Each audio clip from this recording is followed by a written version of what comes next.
దేవుని నామమునకు మహిమ కలుగును గాక. ప్రభునందు ప్రియులరా, మన ప్రభువు రక్షకుడునైన క్రీస్తు యేసు పరిశుద్ధ నామంలో మీ అందరికీ శుభములు. 4వ తేదీ అక్టోబర్ మాసము 2025 సంవత్సరం. ఈరోజు దేవుడు నీకు చెప్తున్న గొప్ప అద్భుతమైన వాగ్దానం. ఆకాశమును నా మంచి ధననిధిని తెరిచెదను. ఆకాశమును నా మంచి ధననిధిని తెరిచెదను. ద్వితీయోపదేశకాండము 28వ అధ్యాయం 12వ వచనం. ఉద్ది వచనము ఈ విధంగా ఉంది: యెహోవా నీ దేశము మీద వర్షము దాని కాలమందు కురిపించుటకు, నీవు చేయు కార్యమంతటిని ఆశీర్వదించుటకు ఆకాశము అను తన మంచి ధననిధిని తెరిచు. నీవు అనేక జనములకు అప్పిచ్చెదవు, కానీ అప్పు చేయవు. ఇవి వాగ్దానాలు. మనము ఎన్నోసార్లు నేర్చుకున్నాం వాగ్దానాలు అంటే 26, 27, 28, లేవియా కాండం 26, 27, అదేవిధంగా ద్వితీయోపదేశకాండం 28. ఈ 28 అంతా కూడా కీ ఒకటే: యెహోవా యందు భయభక్తులు కలిగి ఉండుట, ఆయన చిత్తమును చేయుట. ఆయన చిత్తములో వెళ్ళే వారికి ఈ విధమైన ఆశీర్వాదములు, ఆయన చిత్తములోంచి అవిధేయులుగా ఉండే వారికి శాపములు. ఇంకా మైండ్ ఫిక్స్ అయిపోవాలి. అయితే దేవుడు న్యాయవంతుడు, యథార్థవంతుడు, న్యాయాధిపతి. ఆయన యందు అక్రమం ఎంత మాత్రమూ లేదు. అయితే మనము ఫాలెన్ నేచర్ని బట్టి, మనము పడిపోయిన స్వభావమును బట్టి, మన స్వభావములోని ఆలోచనలు కొట్టివేయబడుటకు, మన స్వభావంలోని ఆలోచనలను దుష్టుడు దాన్ని వేరేగా చూపించడం వల్ల, వక్రీకరించడం వల్ల మనము దేవుని ఉగ్రతకు పాత్రలవుతున్నాము. దేవుని దయా సంకల్ప ప్రణాళికకు దూరం అవుతున్నాం. ఈరోజు ఇవే వాక్యాలు ఇంగ్లీష్లో మనం చూసినప్పుడు, న్యూ లివింగ్ ట్రాన్స్లేషన్ మనం చూసినప్పుడు చాలా సింపుల్ గా చెప్తున్నాడు. Deuteronomy chapter 28 verses 12. The Lord will send rain at the proper time from his rich treasury in the heavens. అంటే ఆ యొక్క ఆకాశము నుంచి దీవెనల వర్షము, దయాపూర్వక వర్షము ఇన్ ద రైట్ టైం. అంటే ఆయా కాలములను బట్టి ఆ కాలములో అది జరిగితే చాలా సంతోషంగా ఉంటుంది మనకి. కాబట్టి and will bless all the work you do. నీవు చేయు పనిని అంతటినీ ఆయన దీవిస్తాడు. You will lend money to many nations, but you will never need to borrow from them. నీవే అనేక మందికి అప్పిచ్చేవాడుగా ఉంటావు, కానీ ఎవ్వరి దగ్గర అప్పు తీసుకునేవాడిగా ఉండు. ఈరోజు మన దేశంలో సైతము, మన రాష్ట్రంలో సైతము మన పైన అప్పు తీసుకున్నట్లుగా మనం చూస్తున్నాం. మన పైన కూడా ఇంత అప్పు ఉంది అని ఈ న్యూస్ లో మనం చూడగలుగుతున్నాం. అంటే ఏదైనా అప్పు చేయని దేశం ఉందా అన్నప్పుడు, ప్రభునందు ప్రియులారా, ఈరోజు నీ జీవితంలో, నా జీవితంలో, నేను నడిచి వచ్చిన ఈ భయంకరమైన మార్గంలో కూడా దేవుడు అప్పు చేయకుండా, ఏమీ లేకపోయినా ఆయన వైపు నేను చేతులెత్తి ఆయన యొక్క కృపా సమృద్ధి కోసము ఎదురు చూచినప్పుడు, ఆయన నన్ను నేడు కావలసిన అనుదిన ఆహారము మాకు దయచేయము అని నువ్వు ఎప్పుడైతే నమ్ముతావో, అనవసరమైనవి పంపడు కానీ నీకు ఏది అవసరమో దానిని పంపి నిన్ను పరిశోధించువాడిగా దేవుడు ఉన్నాడు అని ఈరోజు మనము నేర్చుకోబోతున్నాం. ఈరోజు నేర్చుకోబోతున్న వాక్యము ధననిధి. అర్థం ఏంటంటే, చాలా సార్లు మనము ధన నిధి అంటాం, ధనాన్ని నిధితో పోలుస్తాం, కానీ అది కాదు. అది ధనమే కాదు. అది ఒక బంగారు నిధి కావచ్చు, వజ్రాల నిధి కావచ్చు, లేకపోతే ఒక సముద్ర అగాధము చూసినప్పుడు అది గొప్ప ధననిధి.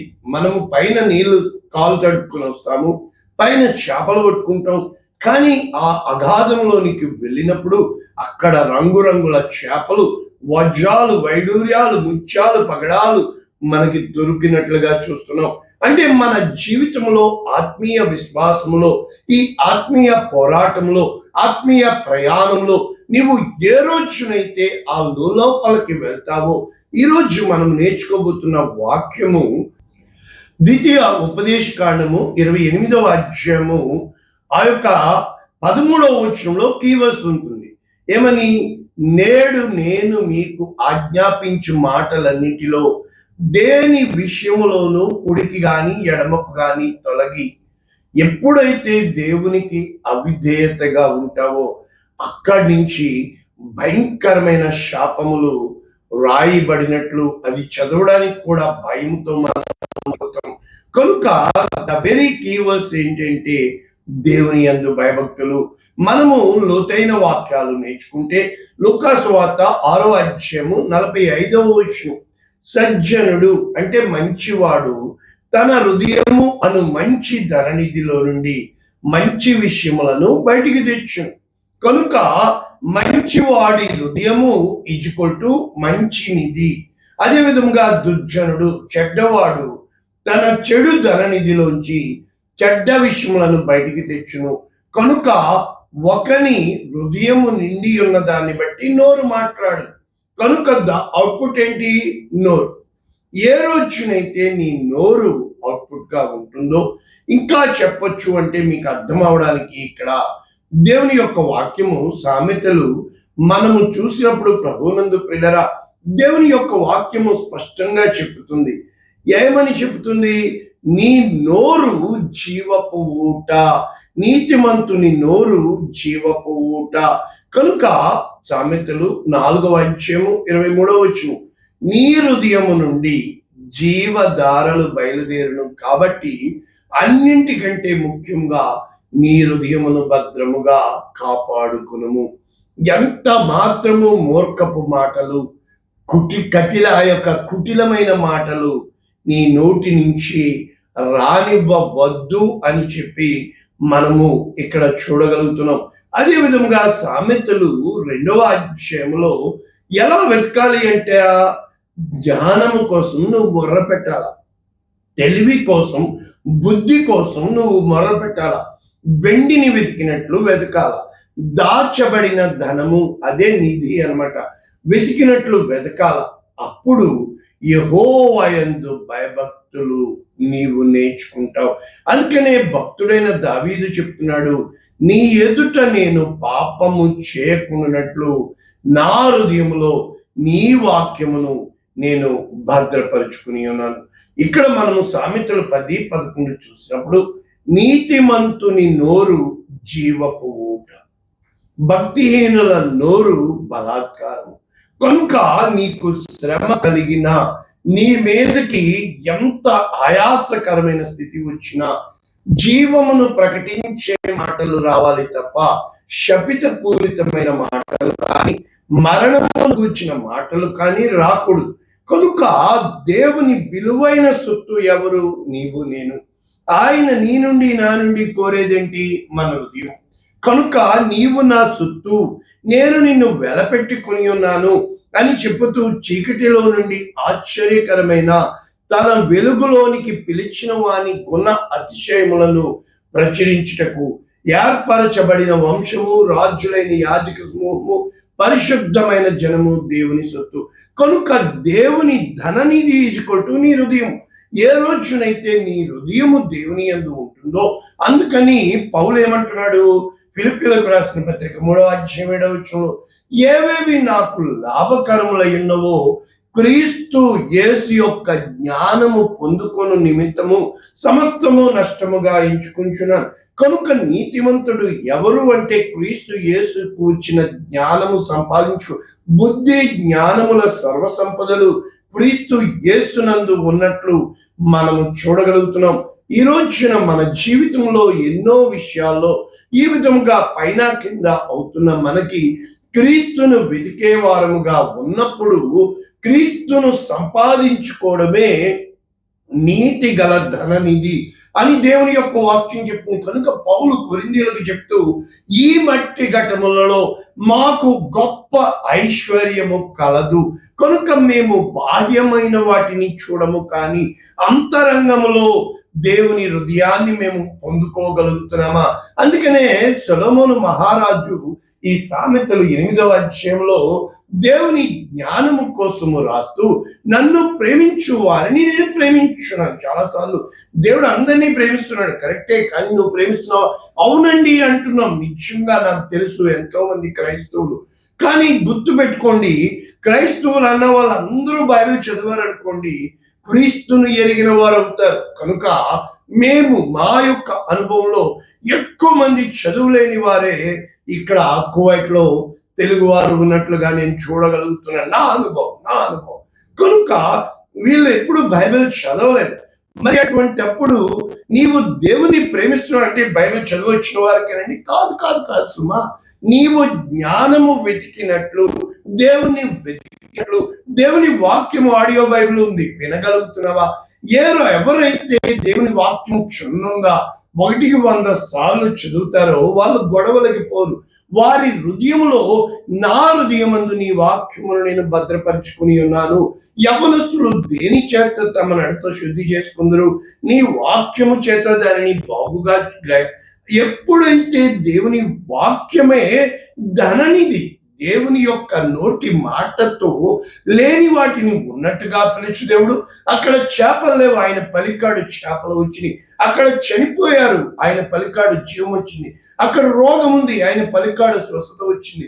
దేవుని నోటి మాట నీకు శూన్యములో భూమిని వేలాడదీసిన దేవుడు, చీకటిలోంచి వెలుగును తీసిన దేవుడు నీ జీవితాన్ని విలువైనదిగా చేస్తాడు. కనుక ఆయన దగ్గర ఏమున్నాయి? ఐశ్వర్యము, ఘనత, స్థిరమైన కలిమి, నీతి ఆయన యొద్ద ఉన్నవి. అంటే ఈ రోజున కోవిడ్లో ఉన్న ఓకే, మరు క్షణము నీవు ఇండియా పంపిస్తే ఒట్టి చేతులతో ఎంత మంది అంటే నేను చూసినప్పుడు. కనుక ఈ జ్ఞానము మేలిమి బంగారు కంటే, అపరంజి కంటే గొప్ప లాభము ఇచ్చేది. కనుక మరి ఆ హృదయము ఏ మార్గంలో నడవాలని దేవుడు ఇష్టపడుతున్నాడు అనేది మనం చూసినప్పుడు ఈ మత్తయి సువార్త 6వ అధ్యాయంలో చెప్పబడుతుంది. ఏమని?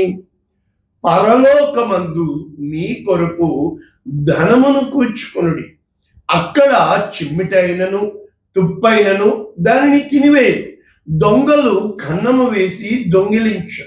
కనుక నీ ధనం ఎక్కడ ఉండునో అక్కడ నీ హృదయం ఉండును.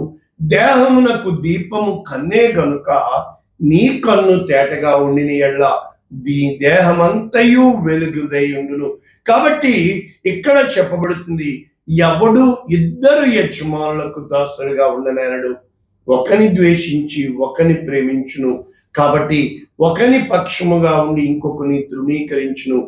దేవునికి నీ సిరికి నీ దాసులుగా ఉండనేరు.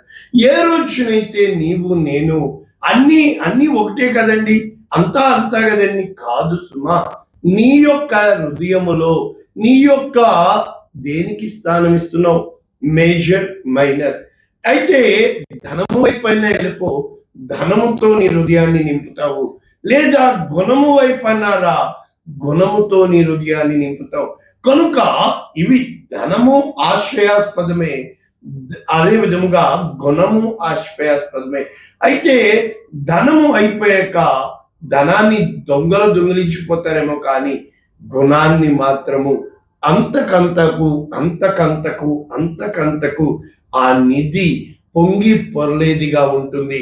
కనుక ఆకాశము అనే తన మంచి ధననిధి నుంచి ఆకాశ వాకిళ్ళు నేను నిన్ను విప్పెదను, నీవు పట్టజాలనంతటి విస్తారమైన దీవెనలు నేను కుమ్మరించెదను అంటున్న దేవునికి 10వ భాగం ఇవ్వాలంటే ఎంతో కష్టము. నేను ఎంతో మందిని చూశాను, దేవుని యందు భయభక్తులు కలిగి నీతిగా యథార్థతగా నడుచుచు ఆయన కోసము జీవించిన వారికి దేవుడు ఎన్నో గొప్ప మేలులు చేశాడు.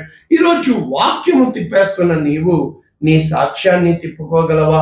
జాగ్రత్త సుమా. మోసం చేసిన వాళ్ళలో నీవు చరిత్రహీనుడిగా నిలిచిపోతావేమో. చరిత్రలో ఘనుడిగా నీవు ఉండాలంటే ఉన్న కొంచెం దానికైనా తృప్తిగా ఉండు. దేవుడు నిన్ను ఒకానొక దినం వస్తుంది, ఆ పరీక్ష కాలము పూర్తయిన పిమ్మట యోబు చెప్పిన విధముగా శోధింపబడిన మీదట నేను సువర్ణమై మారెదను. అంటే అది నువ్వే, నిన్నే సువర్ణముగా మారుస్తాడు. నీవు పట్టిందల్లా బంగారం అవుతుంది. అప్పటి వరకు నువ్వు పట్టిందంతా నాశనం అవుతుంది కదా. దేవుని యొద్దకు రా.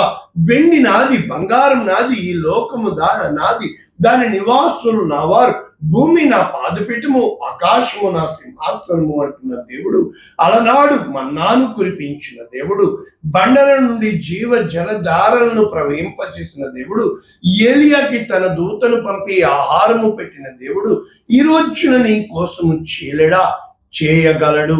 ఆ దేవుడు, ఏ దేవుడైతే ఏలియా ప్రార్థన విని ఆకాశము నుండి అగ్నిని కుమ్మరించాడో, ఏ దేవుడైతే పొద మండుచున్నప్పుడు మోషేకి దర్శనమిచ్చాడో, అదే దేవుడు ఈ రోజు నీకు దేవుడుగా ఉండాలని ఈ సురేష్ దేవుడు పరిశుద్ధాత్మ ధ్వని అంతర్జాతీయ పరిచర్యలుగా పేరు పెట్టి పిలిచి ఈ 15 సంవత్సరములు నన్ను పోషించి నాకే లోటు లేకుండా చేసి మరి గొప్ప కార్యాలు నేర్పించి తను చెయ్యి పట్టి నన్ను నడిపించి నేను పడిపోయిన స్థితి నుంచి నన్ను లేవనెత్తి నాకు తోడుగా ఉన్న నా దేవుడు నీకు తోడుగా ఉంటాడని నేను రుచి చూచి ఎరిగి నీ మంచి ధననిధి అనే హృదయాన్ని, జాగ్రత్త సుమా, ఆ కోపంలా వేశాను అండం సులభమే, కానీ ఆ నిందలు పడ్డ వ్యక్తి, ఆ అవమానింపబడిన వ్యక్తి, ఆ తృణీకారం పొందిన వ్యక్తి, ఆ మూలన కూర్చొని కుమిలి ఏడ్చిన ఆ కన్నీరు నీతిమంతుని కన్నీరు. జాగ్రత్త సుమా,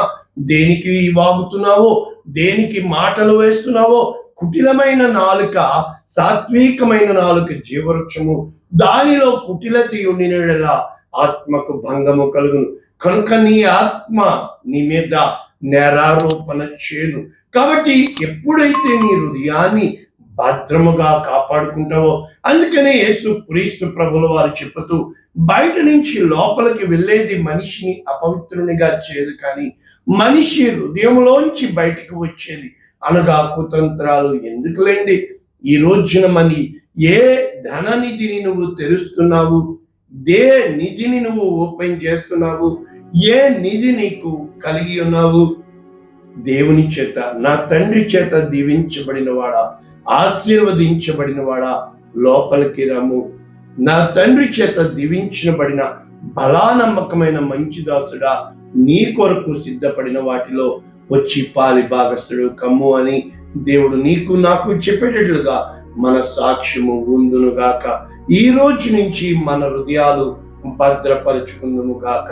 ప్రార్థన చేద్దాం. పరిశుద్ధుడా, ప్రేమ కలిగిన తండ్రి, విత్తబడిన వాక్యము అనేక మందికి దీవెనకరంగా, అనేక మందికి ఆశీర్వాదముగా, నీ నామము మహిమపరచబడేదిగా, నీ నామము ఘనపరచబడేదిగా మేము అందరూ వెళ్ళే మార్గంలో వెళ్ళకూడదు, కానీ మా దేవుడు మాకు చూపిస్తున్న నీతిమంతుడు విశ్వాసము మూలన జీవించును అటువంటి మార్గంలో మమ్మల్ని నడిపించమని యేసునామమున దీవిస్తున్నాము తండ్రి. Amen. God bless you all. దేవుడు మిమ్మల్ని దీవించును గాక. ఆమేన్.